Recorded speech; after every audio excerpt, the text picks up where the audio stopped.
It will it show though. That is. I'm trying to. There we go. Will it show? Why is it not showing? No show. Oh wait, I'm dumb. Will we beat the Cinderace? You guys can watch. You ready? Okay, alright. The Let's answer do it. is Let's see. no. Oh, Hey, there we shit. go. Alrighty. Finally fixed all that. Fantastic. Fantastic. There we go. Alrighty. Well, hello and welcome, ladies and gentlemen, to episode 2 of Hookwire. We got your boyo, Hook Me Book, and over here we got good old Malcolm, and then we got two extra boyos here. Lads, if you want to introduce yourselves. You first. What up? My name's Greg, Gerg7. Nice to meet you all. Been in the group for a while. Glad to be on the show. Thank you for the invite. Let's get it. And I am Adrian, or Cornstar, as most people know me. Or Corn on Discord. I play League of Legends. That's about it. That is. Alright, and it's gonna be a little bit short of today, letting a little Legos, as we got a little bit of, and in case if people are, curious of how everything is that we got the good old rundown of mini split. We got Corn here, talked about a good old Mystic Cats, because God our Lord knows. I'm always preaching Mystic Cats nonstop. God Lord knows. And then for like a little bit last bit, we pretty much gonna be talking at least 5 different champions, either be random or pretty much the 5 recent. But as we go down to the good old rundown, if I can pull that up real quick, gonna cheat over here real quick. Get a little bit up just with just the point standings right now. First on the block is Knock is whoever named themselves Knock is Matthew. Who named themselves that? Well, it's the legacy teams, right? So You know what? Fair enough. Matthew is just not on the team. God damn it. Next up on the block in second place, we got Ligma Bobway. I am saying that right, Greg? That is correct. Caligma Bobway. That is correct. More like Ligma balls. No, that's inappropriate. Can we not? Can we mods? Can we handle this guy, please? Whatever. Yeah, you're saying it right. Also, to note that those two teams tied for first, same amount of wins, but Kim has 15 more assists. So Caligma Bobway is prepping our assist comp this weekend. Next week, we got some things. We're trying to like maximize, 4 supports in a E sort of thing. So yeah. We'll see you guys next week. Funnel strat. No. We'll see you. They KO me with 4 supports like Lulu top and exactly maximize. Seraphine Karma bot. We're all getting 25 plus assists this game. Oh hell! Alright. up on the third block, we got the good old original Dream Team, Bee's Knees. What a boy. I feel bad for that one.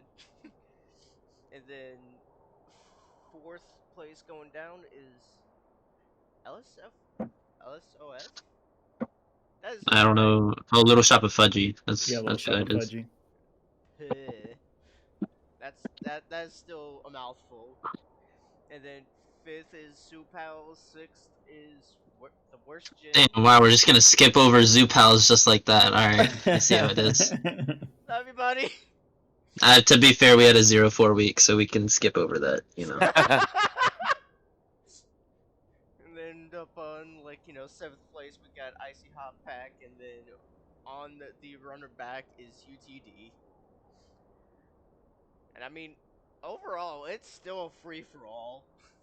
It has become a grand fest of a free for all, and that we still are getting through our good old 101 curses. Yeah, seems like a kind of top heavy at the moment with the top 2 teams, but Yeah, so something to note is there's only one more day of matches, I believe. So that'd be 2 games per team.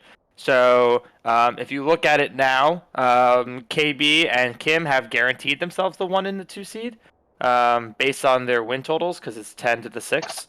But other than that, it's kind of I think it's top 4 make playoffs. Hmm. So it actually does eliminate Worst Gen and UTD technically. However, there is kind of a crapshoot for those last 2 spots, especially with them being tied at 6. Yeah, there's like 3 teams tied with 6 wins. And I don't remember, is Chris going by the point totals for playoffs rather than the wins?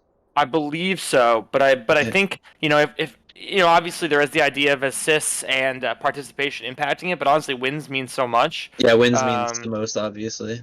But yeah, that I think that alone should separate it, but who yeah, really knows? It could be anybody, anything. Hmm. I wonder if there's any matchups this week that are like teams fighting for playoff spots. I'm trying to Well, look.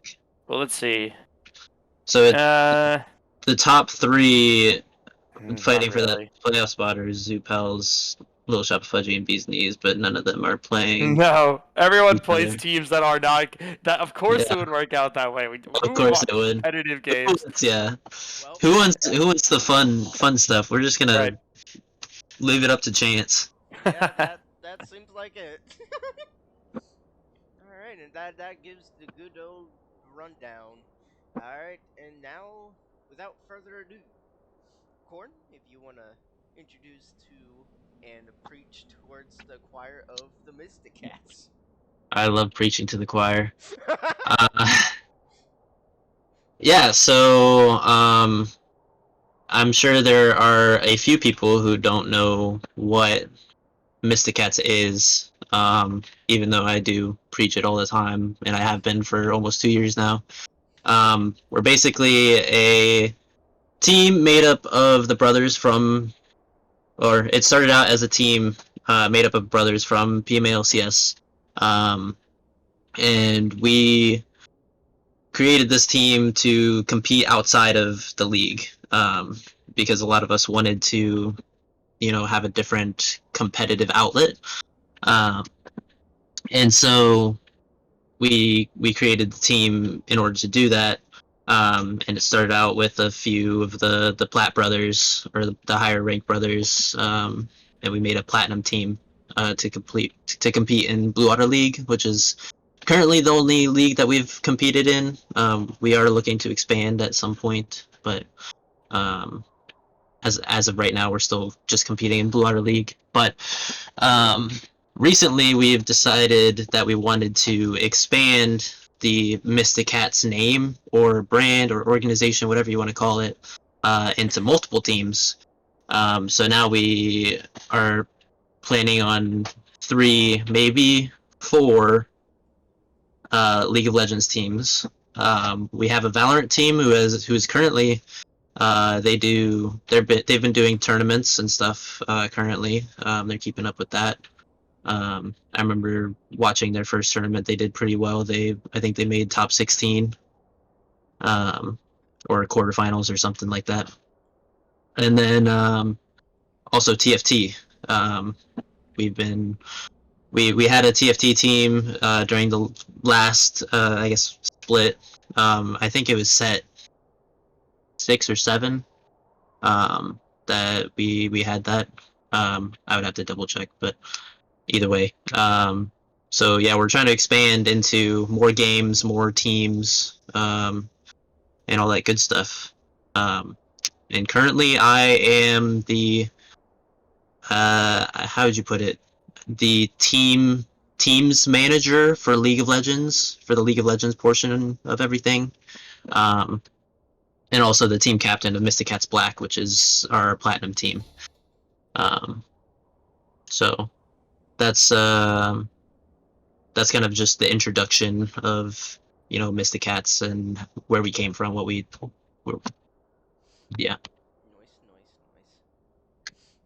So, Oh yeah, no, go ahead. I know you got Mystic Cats Black.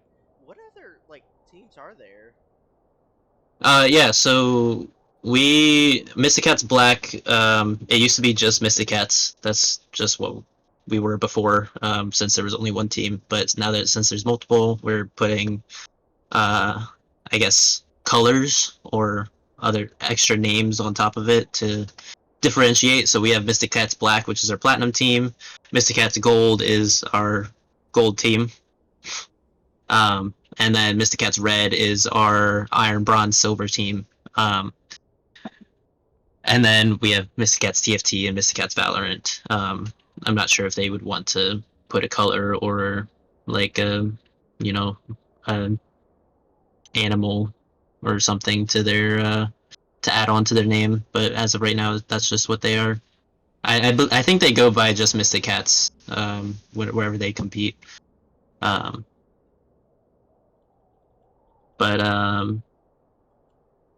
yeah, and then they're with those teams. I should have looked this up earlier, but I wanted to talk about the starting rosters for all those teams. And just shout out those guys. So for Mystic Cats Black, we have Skiz, Washing Hands, Flesh, me, and Tambourine King, or Tambo now. And then for the gold team, we've got Garfield Juice, Sarah Cruz, Clumsy Chocobo, Squints, and Blue 17. And then for Mystic Cats Red, we have Tobex Lol, Seismic, Malcolm right here. Yeah, that's our starting jungler, baby. Coach Eggboy, Opie, and unfortunately Tizzy is no longer playing. He did want to play. He was originally on the starting roster, but now we have Sturcha. We might have to swap roles around and all that good stuff. But I'm also looking for subs for or substitutes for Mystic Cats Red. Since currently I now have 2 subs, but earlier today we had 0. So yeah, still looking for some. We want to fill it up to all 5 slots if we can. Remember, peeps, it doesn't hurt to have Fiesta, and doesn't have a hurt to try out Doesn't new hurt stuff. to ask. Yeah, you know. OG Greg Boy reached out on the page on my post, and I talked to him, and he's gonna be put on the sub roster. Same with Pedestrian, Sky, for those of you that who know him. Yeah. So I just wanted to shout out all the starting people, starting players. They did well in tryouts. Oh yeah, that was something we did. A couple months ago we did tryouts for the teams. And that was a good time. We did basically combines for the tryouts. We did some 5v5s, and then we had people send in videos to kind of or VODs of their solo queue games to kind of give us an idea of how they play and watch them. So that was a lot of fun to organize and do.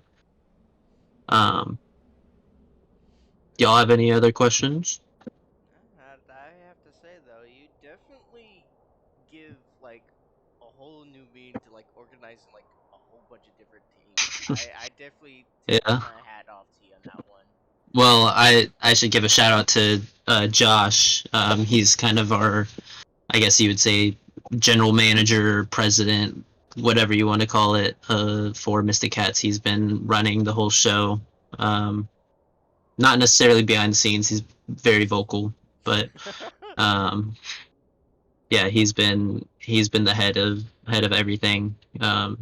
He was the one that headed tryouts. I mostly just gave him ideas, and I was there to kind of take a look and watch games and just assist him in the decision making and everything. And our with our previous iterations of Mystic Cats, we've always been a decent team. We've always made playoffs in our 3 seasons as a team. We made finals our very first split. We do have yet to make it back, unfortunately. I think, Greg, you remember that split that you were there. It was, for lack of better term, it was a shit show. Like, we had to sub out people every single week, and we didn't have our full starting roster until literally the first round of playoffs. That's rough. Yeah. So yeah, unfortunate circumstances. I think this previous split as well. I think our team was like super strong, which is why we're keeping it the way it is now. Um, I think we definitely could have been a finals contender, but CB Rush just kind of dominated everyone. Um, you know, for those of you who have been following Mystic Cats for a while now, you know CB Rush. They're kind of the titans of the amateur scene in at least for platinum. Um, and yeah, we got unlucky and drew them in the second round of playoffs this last split. So, but I do think we could have beaten the other teams in that playoffs and made it to finals if we were on the other side of the bracket. But Right. Well, we do appreciate giving us the good old rundown of, Mystic Cats. yeah, for sure. Oh, I do have one more potential announcement. Um, there is a high possibility that there will be a Mystic Cats Diamond team that is currently in the works. Not sure what the name of that will be yet because we've already used the 3 main colors. We've used red, black, and gold, so we'll figure out where to go from there. I guess we could do like white or something, but yeah. So planning on having a diamond team. I might Kim Peter and Bear Jr. might be on the team. If they pass tryouts and whatnot, but But yeah, that's kind of what I wanted to talk about. I wanted to, um, shed some light on the organization for people who maybe didn't know about it or didn't know much about it, and wanted to learn more. So The more you know. Alright. the more you know. God. Alrighty. And then without like a little bit, to bring up into rear of, tonight's like little main eventful times. Who wants to good old talk about champions? Talk about champions. Talk about some Oh yeah. champions. What champions? Surprises. We're going up to 5 for back of letter term because there's a shit show. I know Super Henge was doing like a good once a week, and those are a lot of champions to go about. So I'm putting down to 5 True. for back of letter term and time. So eeny, meeny, miny, mo. Greg, you're first up on this block. Oh, so am I choosing a champion then? Choosing a champion. Ooh, all right. Let's have a fun one here. Let's talk about Olaf top, or just Olaf in general. Olaf. What? So I Wait. think- What exactly are we talking about Olaf You for? bane of my existence. So it's just kind of just we talk about our thoughts on the champion stuff because Yeah. I think Olaf's kind of unique because Olaf obviously pretty much the same kit as he's had for a while, but Mhm. they did make it so that his ult resets when he gets a kill. They did that with like a few champions. I forget which other ones, but they did that with Olaf. They did with Ari as well, Yeah, where the ult gets an extra charge when you get a Yeah. kill.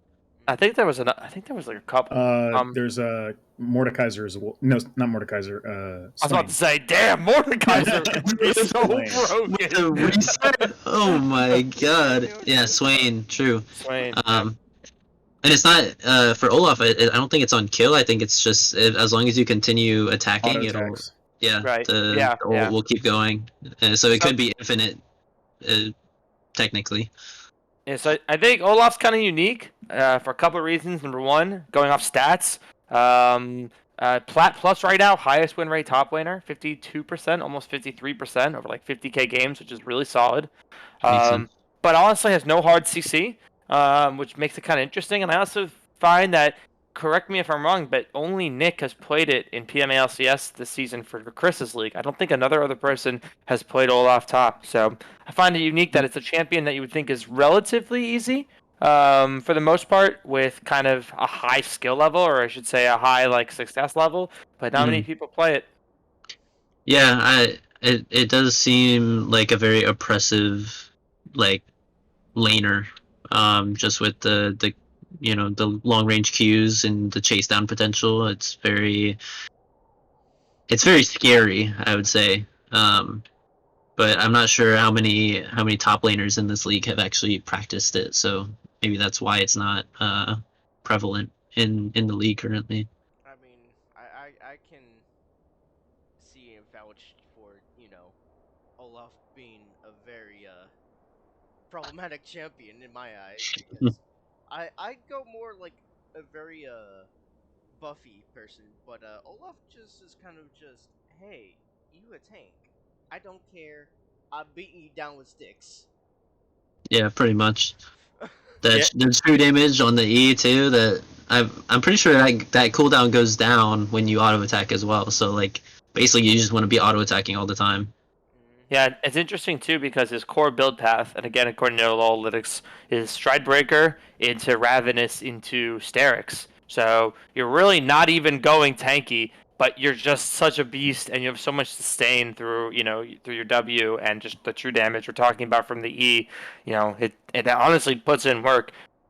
It's those bruisers, man. Those bruiser items are crazy right now. Any champion that can utilize them is, I think, good in this meta. You said they built Sterix? They built Sterix third item, yeah. Wow. Yeah, I mean Sterix is a very like underpicked item right now. So, Hmm. but it's always been a good item for Olaf. We can sequence that into the jungle since we just talked about top Okay. lane. Okay. I just want to throw a shout out to Ramus for Mm. Oh being such boy. a extremely strong pick Mhm. all around. Like I would never see Ramus before. He got his change to his W to where he doesn't lose the movement speed.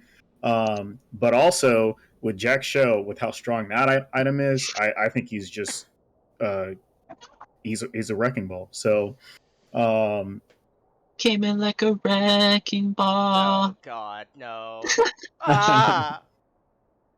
Yeah, and honestly, Rammus is kind of unique because I think like for the longest time, I feel like Rammus has just been so bad, like so dog that mhm, Riot's like, yeah, give him a little buff here, give him a little buff here, give him a little buff here, and now eventually it's Yeah. come to a point where like the items are good, the jungle's relatively easy, so like counter jungling isn't good, and he's like been buffed. Um, I do think, for what it's worth, I do think it's probably more of a solo queue based thing, and that I mhm, think when pro play comes back, that he will not see as high a presence, mainly just Came because I in feel like like a in pro wreck. play that you can kind of kite around. Then again, yeah, I think the meta right now, especially from jungle, is really strong around like movement speed, because I think mhm, having the ability to kind of bait going in, bait going out is like super, super strong in a team environment. And Rammus is obviously very good at that with Ghost. Like, I'm going in, I'm going up, nope, let's see ya. And then you can go in like 2 seconds later. Yeah. I mean, But we've seen it. We've seen it a couple times in the Legacy PMAs, Cup. just a tiny split. This Mhm. yeah, yeah, this season. yeah, I mean, I played against it last night, and it was really obnoxious. I'm not gonna lie. yeah, Fred was playing it against me, and I was playing Yasuo, so it was just I knew exactly what was going down. Um, yeah. That's a I, rough I matchup. literally I literally I had to take cleanse. Like I had to take cleanse mid and just be like, all right, I'm banking on you ganking me multiple times, and it did happen. Luckily, I was able to avoid it because I took cleanse. But you know, we that pick was really problematic. We ended up losing the game. It was just such a good presence on the, like, being able to get into the back line just jumping over the front line with the ultimate. Like I think that was a really healthy change as well. Was the ultimate change from the tremors into the little cannonball. Yeah. Yeah, I mean, it gives me that feel of being able to play a lot like Warwick, obviously because of all the movement speed, but adding that ultimate and the extended range depending on your movement speed, it feels very similar. Yeah. And for context, like his win rate is sitting at 54.1% plus. So Jesus. I think that's second to Maokai. But Remus's pick rate is probably a lot higher. Mhm. Oh yeah, I believe so. Well, should we move on to a mid lane champion then? Sure. Yeah. Let's well, I don't know what champions you guys talked about last week, but I was gonna say maybe we can talk about Zed, Oh yeah, Time for because Zed. Yes, the Shadow yeah, Assassin. Zed or Bed. Yeah, Zed has been strong, really, really strong in solo queue for almost an entire year now. It's kind of ridiculous that he's been this strong for this long. I think he's one of the most played, if not the most played mid laner at the moment. Because of it. His win rate isn't as high because the pick rate is so high. But still, I think that champion is insane. I've pulled it out in the tiny split, and I was able to pop off and do work on it. And it's a lot harder in a competitive setting, but it was a good matchup, a good comp to play it in. But just the solo queue statistics for it are kind of insane. Yeah, to kind of echo off him a little bit here, and looking at Plat Plus generally, can go lower, but looking at Plat Plus, talking about pick rate specifically, from there's a difference between Zed, who's number one at 13.4 pick rate percent, and Yasuo is number two at 10%. Now, if you take that difference and you look to the next one, you would have to go all the way down to ninth, Irelia, to find the exact difference between first and second. So he's getting picked so much that the next like 8 champions, like are just getting picked so little compared to him. It's it's kind of crazy actually, and still at a plus 50% win rate with that many games is pretty wild. Yeah. Oh yeah, that's without doubt. No, I feel like with some of the items that gotten or let me rephrase all that. Some of the items that either got reworked or got brought out, like either came back from the grave or what have not. Especially for Ravenous Hydra, that item that got reworked apparently just started taking off with Zed in a very very short amount of time, and I'm just over here like, so that's a I mean, thing. I think it's still a good item on Zed. it's usually I think first item rushed. Yeah, It's a secondary it's item. been rush as first item a lot of the times. It gives him better wave clear, especially with the previous change, the first change, with how the Tiamat actually procs off of abilities, so he's able to clear waves with like one EQ, because it just procs on everything. But yeah, the Ravenous Hydra change, even when they nerfed it so it doesn't give Omnivamp, it gives AD instead, which Zed wants anyways. So when you stack it up, you're getting more AD, which is exactly what he wants, and he's able to, if he's able to keep those stacks, he's gonna be stronger. Mm-hmm. And we didn't even talk about it, but like it can also be played in jungle. They changed him so that his passive works on jungle monsters and minions every time. There's no cooldown on it. Yeah, there was a player in the LCS last year. His name was Pride Stalker, and he played a lot of Zed jungle actually, and was pretty good at it. It's pretty fun to see. Yeah. I was also looking at it. Zed is by far the most banned champion in the game with a 54% ban rate. I ban Wait, it. Fuck that over champion. over half of the time the champion is banned, and the next highest is 36%, which is Fiora. Good. So that's almost a 20% difference between the most banned and the second highest banned champion, which is insane to me. Hmm. Yeah. But All right. Well, we got from the top, we got from the jungle, we got from mid, and I guess we should share some love for the bot lane. Um, Honestly, I would probably almost through with my personal favorite Varus. Okay. Varus, okay, I Some like that. some people, So, play it as like mid or something like that, and I'm Yep. just Hmm. like bot I was side yeah, just thinking about that. Varus. yeah, we're actually at a point now where Varus mid is like viable. I Mhm. still think, to be honest, I still think it's probably definitely better in ADC. I think mid is more of like a, I don't want to say like a gimmick, but I think it's one of those like AP Nasus mid. You're like, oh, this can't be good, and you're like, holy shit, like this is actually not bad. Yeah, It's like one of those, if you sleep on it, it could catch you off guard.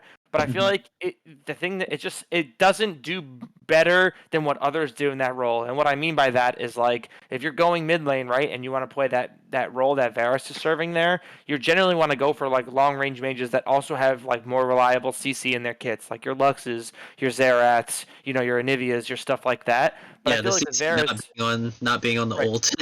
right. Mm-hmm. Like Varus can't is immobile as it gets, right? He's flashing or he's dead, and his ult is his only form of CC other than like a slow on an E. So I feel like it's kind of a little bit gimmicky, but ADC I think it does really well. It can proc. The Grievous Wounds is really great against other supports. It does have the CC that combos into other champions, so it's great in 2v2s. And obviously has the poke in lane, which everyone knows is so obnoxious to play against down there. Mm. Mm-hmm. And we saw, like, if you had like watched Worlds throughout, it became more and more prevalent in the meta as Worlds went on, and like you saw that the teams that were playing it first, and they made it the furthest in the tournament, and it became that almost prio pick from when it was kind of just maybe a second tier, third tier ADC at the start of Worlds. Mm. I granted though I have like seen like there have been like some builds of which is more towards like lethality Varus, and I'm not gonna lie, it does do the damage. I'm just over here like this also kind of makes me sad because I thrived on actual on hit Varus and just autoing the hell out of them. Well, I think on hit Varus is still a really good option. I don't think it's bad whatsoever. Yeah, I think you go more of like the shield bow Ginsu's route, Hmm. and just kind of go for that. You're gonna die, but I'm gonna auto attack you a billion times, so to speak, or I'm gonna die. But yeah, Yeah, Mm-hmm. but with Wit's End, it's pretty fun, honestly. yeah. If you got the hands for it, being able to kite back with it, and getting those auto attacks off feels so satisfying. Mm-hmm.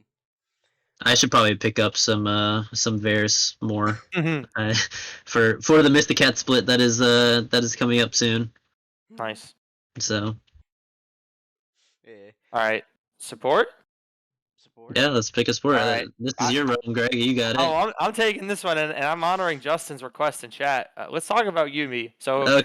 so I wanna talk about Yumi for a Oh. couple of reasons. Well, one main reason overall is that I think the approach with Yumi generally from a gameplay standpoint is that it's for newer players that are kind of newish to MOBAs to kind of play the game in an easier way, so to speak, and to be in a supportive role so you can play with someone else and kind of learn the game. That's the goal of the champion. However, as it currently stands slash is, Yumi in the hands of a pro is pretty oppressive. You can Hmm. basically be untargetable the entire game. You have an ult that can CC an entire team. You can just heal your ADC over and over again, and you give passive stats to whoever you're attached to, which is just pro central. Now, my question for all you guys, and I kind of have a couple takes on this. My question on a base level is, how does a champion like that become something that is not strongly pro play viable, but also viable for those that want to play it in solo queue without like ruining her identity? Ooh, that's a tough one. Because I That's a think her tough kit, one. because my personal opinion is that her kit innately is just so ridiculous. Like being untargetable is just absolutely an insane thing. And I think that alone is very difficult to balance around. I think the only way you make it, I guess, not broken in like a pro kind of setting is that you can't be attached 24/7. And there has to be like a cooldown on it. Yeah, and like you have to like stack up some sort of like you have to auto attack a certain amount of times, or like um obviously she would get compensation stats and everything with like HP and movement speed maybe, but um I think having her be on, like you said, untargetable 24/7 is, I think that is the main problem, and pro players are going to abuse that all the time. I mean, Yeah. luckily we have like Grievous Wounds, but Grievous Wounds only goes so far, especially if Yeah. the Yumi doesn't do the normal Yumi thing and proceeds to play, oh, I have Q. I'm not going to worry about E. I just have AP. Yeah. Oh, that was the build that like really just destroyed pro play, was the Ludens build, where you're just you're just an untargetable artillery. Like you're just doing 400 damage per Q on a 7-second cooldown. Yeah, while passively giving your AD carry AD damage, or Yeah, your mid laner AP. It's pretty ridiculous, and I think, obviously in a solo queue environment, it's not going to be as successful because in solo queue things that are aggressive, like hardcore, like Nautiluses, your pikes, your hard engages bottom lane, tend to be more prevalent. So I think it's way harder to pull off in solo queue. But in pro play, when you can just chill back and play passively for 20 minutes, it's so impressive. Mm-hmm. That's without a doubt. And it's funny enough too. It's like the most hated champion in the game. I mean, up there. And I think that innately just comes to the being able to just basically not play the game. I think Yumi took the crown for most hated champion from Yasuo. Like Yasuo used to be the most hated. He's still really hated, but you don't hear talk about Yasuo as much as you hear about Yumi now. Yeah, I mean, there's literally a guy. Yeah, I think Teemo's always was hated for more than memes than actually being hated, because no one ever plays Teemo. But the rat. Yeah. I love Teemo, honestly. It's fun. Wait, you're just an enjoyer of rat champions, like Yumi and Teemo? You gotta be. I can't really talk. I'm a former Yasuo one trick, so. Yeah. I had a thought on the change for Yumi. What if like hard CC made her detach, though she'd be untargetable for a second, but she'd be forced to be detached through hard CC. That's an interesting mechanic. Like onto the champion she's attached to. Yeah. Yeah. I mean,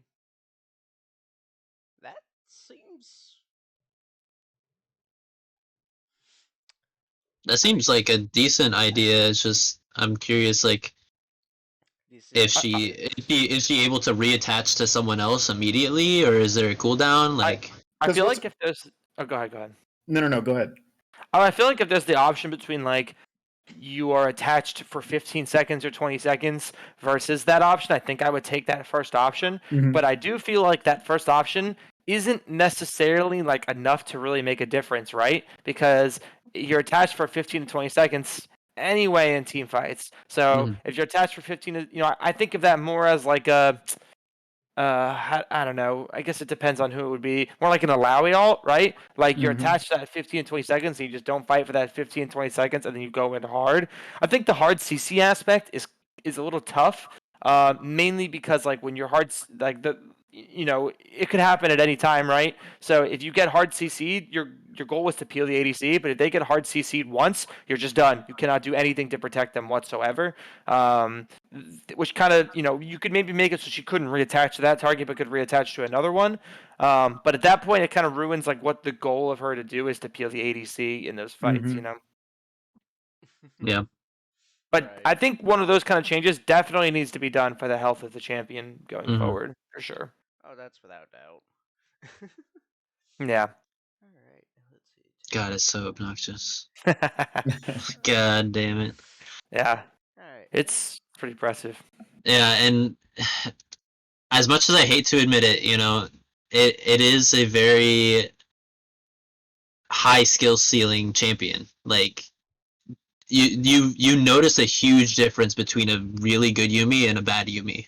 Like there is such a massive difference between what they do, because that really good Yumi is going to attach to the correct targets all the time, is always gonna, have heal at the right moment. It's always, always getting those passive stacks up. Um, Whereas a bad Yumi is just gonna be attached to the ADC who's 0 and 8 for the entire game, or attached to their duo who's 0 and 8 for the entire game, and it's really noticeable when you run into a good Yumi versus a bad Yumi. Right. Alright, let's see. Checking the time here. I think we can fit maybe one more little thing. Haven't thrown this in the dogs, but might as well, throw it in here. Um, one champion. One champion. I want you guys to, think about it. One champion that needs to be ultimately bottlenecked nerfed to the ground. Nerf to the ground. Um. Hmm. Yee. No Yeah. way. No way. Wow, No this man way. said yee. Don't spread the word, Malcolm. You can't let people know, dude. People don't know. They don't know. We gotta keep it My that way. God. Tech. We I'm gotta just keep it saying, that like, way. in terms of champions that you could just build items and win the game. Nah. It's like We you were just say talking about untargetability and put that shit on a jungler, you know? Oh, you know what I think needs to be nerfed into the ground? I think Mundo needs to be Oh, nerfed. Mundo's really strong. Yeah. Mundo is such a annoying. The what really grinds my gears with that champion is that as an ADC, he will have triple your attack damage just by building tank items. So he's unkillable, but he's also two-shotting you because he has 880. Alright. That makes no sense to me. Yeah, I'll do you one better. Because of Heartsteel, Oh that yeah, is what makes the cookie crumble right there. yeah. Literally, Heartsteel the Mundo. a Fed Heartsteel Mundo with 700 whatever AD is going to take half your HP with one auto attack. It is crazy. Oh yeah, that is without a doubt. I think Kai, I think Oh, go ahead, Malcolm. I was gonna say Kaiser might have like a vote in there as well. Just late game one shotting everybody it's really impressive, but it's really hard to counterplay. True. Yeah, I think for me, it's like I get those champions, and I think they're annoying, right? But I think when I play against Amundo and I played against Kai's, I'm like, all right, there is counterplay. I just got to kite back here and try to play for my team, whatever it is. The champion I think that personally has no counterplay, and I think is absurdly good right now, is Cassidy. I think that Yeah. champion is Oh yeah. so obnoxious, and he can all over and over again, incredible damage. I obviously his laning phase is rough, but man, that champion when he's strong is so annoying. And with Casson, it's even like, his supposed counter is AD, right? AD champions, but even then, like the AD champions aren't doing well into Casson. The best one probably being Pantheon, which is not that high played in mid lane. Right. Mm-hmm. Right. At that point, Um, you're gonna be playing like ADCs, like Tristana yeah, and stuff like that. exactly. I mean, I love me some Pantheon, and I know someone else who also acknowledges that and knows Pantheon has nice legs for sure. Don't forget the baguette. Yeah. Now, Um. at least you Yeah, can at least definitely. give Cassidy at least a little bit of love, because before the new items started popping out, he wasn't even really that much played, because even Mhm. with his ult just blinking in and out, the mana that the guy drains, it's hard to bring back Yeah. up. And now with Rod of Ages coming back from beyond the grave, he's Yeah. hmm actually starting to become a reliable pick now. Yeah. I mean, he was still strong before the items, but he wasn't played as much. He was like a strong niche pick. but Mhm. now he's blindable, which should never be the case with a champion that should have very defined counters. Yeah, Uh, I think Rod of Ages made a huge difference, though. I think that mhm. item is like perfect for Kassadin and Yep. what he wants to do and how he wants to scale. But yeah, I completely agree with Adrian. I mean, he's a champion that is meant to be counterpicked, and you're just blinding him and just Yeah, destroying everybody and jumping over walls on like a 2-second cooldown. yeah. It's just so impressive. Right. All right. So So I guess. I wanted to. Oh, There was a question in chat that I wanted to bring up from our boy Squints. He said, "Are we hashtag Team Quadra or hashtag Team Penta?" I'm hashtag Team Penta all the way. Quadras are, I'm Team Penta. Look, quadras are cool, right? You got a quadra, but bro, you didn't get the penta, bro. You gotta get them all. Look, Someone still lived, you know. the Quadra meme was fun while it lasted, but it was a meme for a reason. The meme has to die. Like pentakills are just so much cooler, and I think deep down everyone knows it, but they don't want to admit it. see, you say that, but then you have the rest of the meme boys who are just like, Team Penta, you say? Yoink! Now you only get a Quadra. Oh my god, No. Yeah. I also respect that though. I'm a penta stealer. Take that shit. That's your kill. I Take was that gold, baby. I was playing Arium with Opie, and Opie is the most notorious pentastealer I've ever met in my life. I had one of the sexiest plays I've ever made in any game ever, like on playing Zed and Arium, and this man steals my penta with a Vex ult. Because I was trying to be stylish as usual. I was trying to be stylish and do a fadeaway with my ult and let it pop and let the poppy die. But oh my god, he's I will. Opie might be the most notorious like penta stealer I've in PMALCS from my experience at least. Tembo, why you gotta try and show Oh, your face? that's a good question. Who's the most handsome support on the Mysticats? It's got to be Joe. I mean, no question. I mean, Joe's a hunk, man. Joe just looks good, dude. I Yeah. mean, we all can acknowledge it. Let me tell y'all, Duncan. Oof. Ooh. Oh man. Oh Lord have mercy. All right, well I guess finishing out with you needs nerf to the ground. I still say Aurelia. I don't care what anyone else says. No one should have the ability just to have Borg and just straight win the game just as off one item. That's not okay. That's Yeah, Yeah. never pretty obnoxious. okay. Agreed.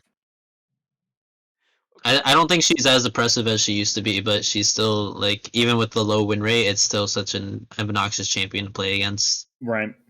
Listen, all I gotta say is, even though low win rate, you gotta respect the champion, or otherwise you're gonna get pollard on. Oh yeah, you're gonna get highlighted. You're going on Synapse, baby. Yeah, that's without a doubt. All right. Well, it's already almost been past an hour and what have not. Is there anything else you guys wish to lock on before we go ahead and finish this roundabout out? I think just a reminder to anyone watching that I do have in-game Riot ward skins to give away still. So if anybody in our group needs one, hit me up. I'll give it to you. Nah, no gun buddies though. I don't have any gun buddies left. So Rip. sorry if you want a gun buddy, you ain't getting one. But I do have the ward skins if anybody, and Legend of the Runeterra or Wild Rift stuff. If anybody plays those games, I also have those. So Oh yeah, and just quite sidelong message, just to anyone listening still. Um, if you ever streamed, and I know Greg's probably insanely saying this on the back of his head, post that motherfucker up. Post it up. Upload it. Post the VOD. Post the VOD. Post the VOD. Upload it. yes, preach, preach. Post the VOD Adler right there. TMA post the VOD. Yep. Oh, and just like little. Yeah, did you know that PMA stands for post the VOD? Oh, and just a little, recap of everything. Hoagie also is like, posting stuff up on Facebook for, any admin changes, what have not. So you guys want to, take a look at that. That would be much appreciated. It will definitely help the admin team very much so. All right. Anything else, lads? I think that's it. Alrighty. Well, ladies and gents, mainly gents, it has been a good old pleasure. Once again, it's your boy Hookman Book here with Malcolm, Corn, and Greg, and it has been Oh, oh. kitty! Cam down the street. He's not. He's not happy. God. But anywho, if we haven't already said it, from good old pastimes, late Merry Christmas, what have not, and as we get around to it, Happy New Year's, you guys. Happy New Year. New Year. Happy New Year. Woo! Woo! Without a doubt, sir, until next team. See ya. Everybody.